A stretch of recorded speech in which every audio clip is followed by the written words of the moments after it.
Hello guys. Hello. This is for Pisces. Welcome Pisces. Welcome. Alamin natin Pisces kung anong messages, vibration, gabay energy para sa inyong lahat. Ito ay para sa inyong lahat. So, wow. First card dito is facts. Tumalon siya. Okay. So, yung first card mo dito, Pisces, is facts. Titingnan lang natin kung ano yung gustong sabihin sa'yo ng baraha.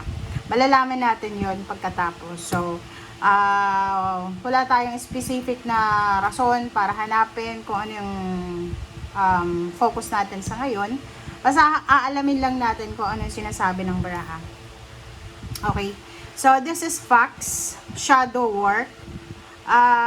There are no shadows without light. So, there are no shadows. There are no shadows without light. Okay, so, dito sa barahang ito, sinasabi ng barahan na mag-iingat ka. Okay? You need to be careful. Mag-iingat ka, Pisces, sa lahat ng mga tao na nakapaligid sa'yo. Okay? Mag-iingat ka, especially sa mga kadugo mo, or doon sa mga close mo talaga, yung parang feeling close, doon sa mga taong naging parte ng buhay mo. Okay?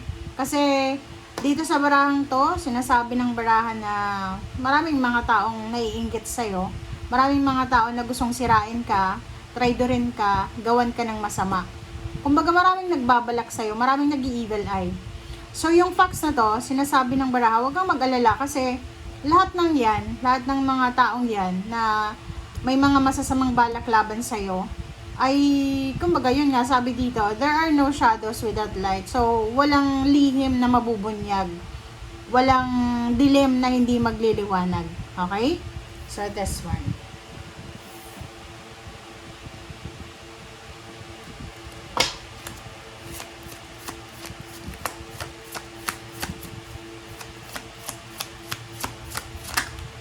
Okay, next card natin is Starfish, Intuition. So, dito sa barahang to, sinasabi ng barahan na connected pa rin siya sa facts na kung ano man yan na decision making mo, ano bang ginagawa mo sa ngayon, may mga steps, moves, or actions ka na gagawin, ginagawa, pinaplano, makinig ka sa sinasabi ng iyong intuition. Okay? Huwag tayong masyadong magmamadali.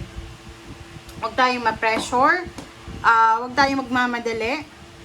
Wag din tayong excited. Wag masyadong excited. Okay?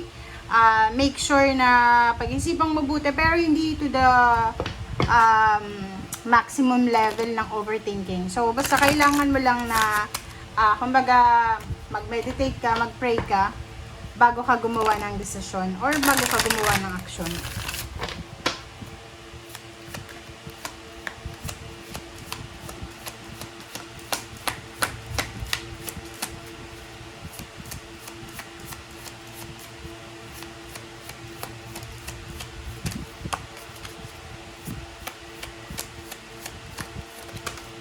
Alright, so second deck tayo, make a decision. Yun, di ba?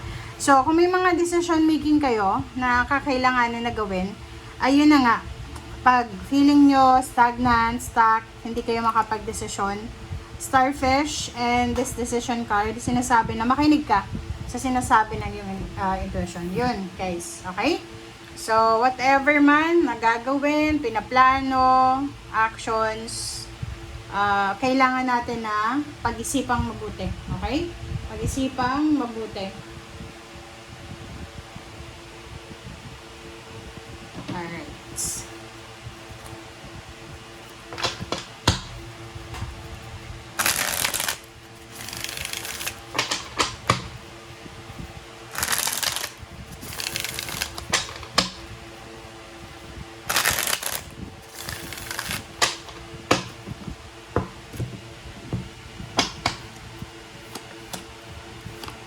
Okay.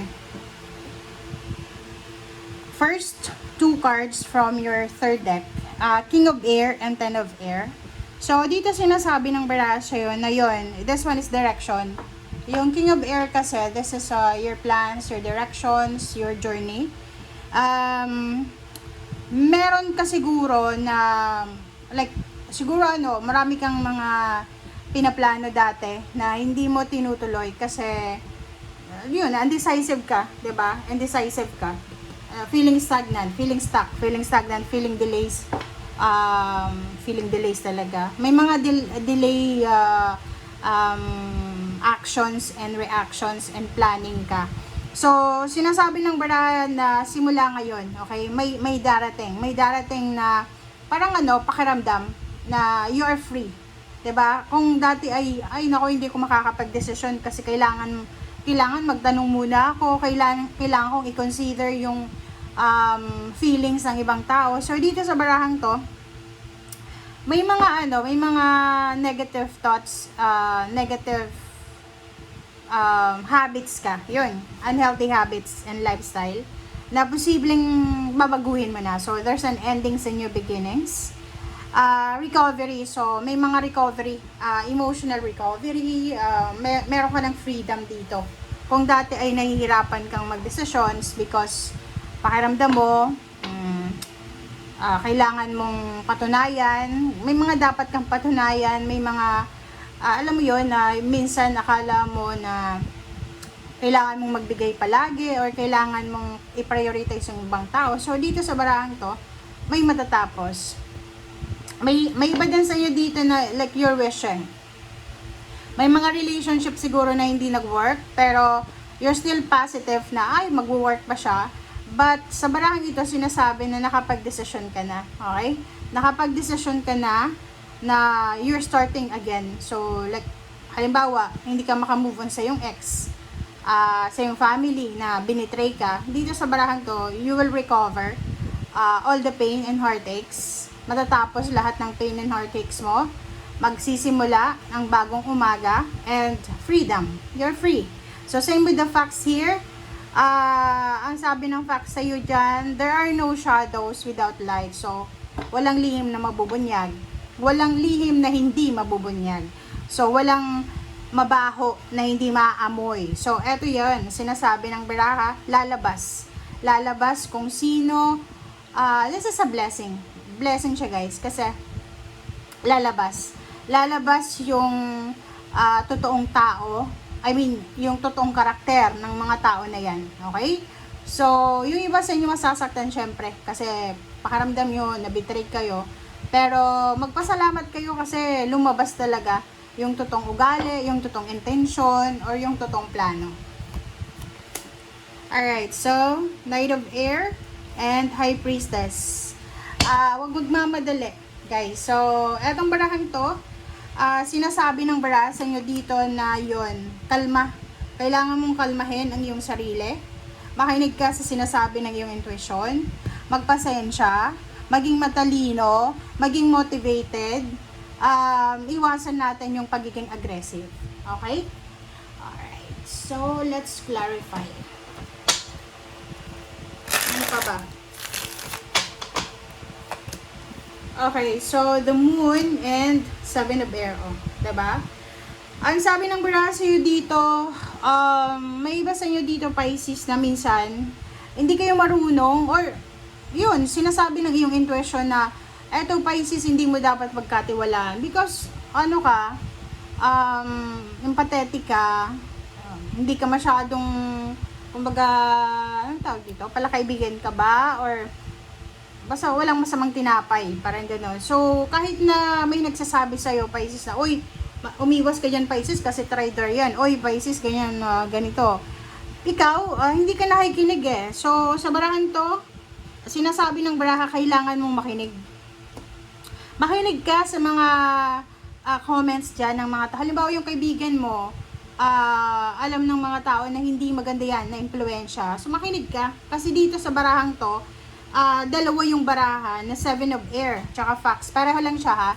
So ibig sabihin, you need to be careful Pisces kasi napapaligiran ka ng mga taong traitor, mga taong hindi totoo yung pinapakita sa'yo. So ang nakikita ko sure dito, dahan-dahan lang sa relationship. Kung bago lang yung relationship mo, nanliligaw sa'yo, nililigawan mo, friendship or collaboration, partnership, kailangan kalma lang muna tayo, okay? Okay, so yun. Ang nakikita ko sa'yo dito, Pisces, yun, iwasan natin yung sobra-sobrang pagpupuyat. Iwasan mo yung sobra-sobrang pag-aalala. Iwasan mo yung overthinking, overanalyzing.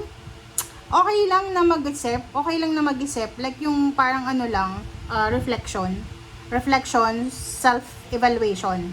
Pero hindi yung mag-overthink ka the whole night. Okay? Yun yung iwasan mo. Oh. Sinasabi ng bara sa'yo dito, may mga tao sa paligid mo na sigurado sila, naiinggit sila sa'yo. Okay, they're jealous. Oh. May mga tao dito ikaw to.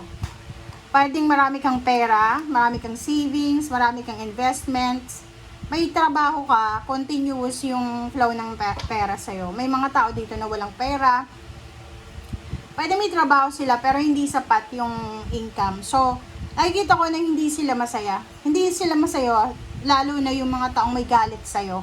May galit sila. So, parang nakikita nila na, ay, nauungusan ako ng Pisces na to. So, naiinis sila.